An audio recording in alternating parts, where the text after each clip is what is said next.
Hello everyone. How to lock cells in Excel so no one can accidentally change your data. By default, every cell in Excel is locked, but it only works when you protect the sheet. First, remove the protection from all cells. Select the whole sheet, right-click, choose Format Cells, go to the Protection tab, and uncheck Locked option. Now select only the cells you want to protect. I'm going to highlight the cells in this right column. Again, right-click Format Cells Protection and check Locked.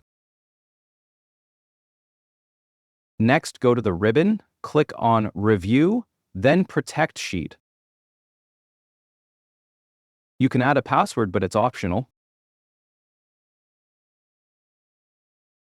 Now, if an attempt is made to edit a cell, Excel shows this warning.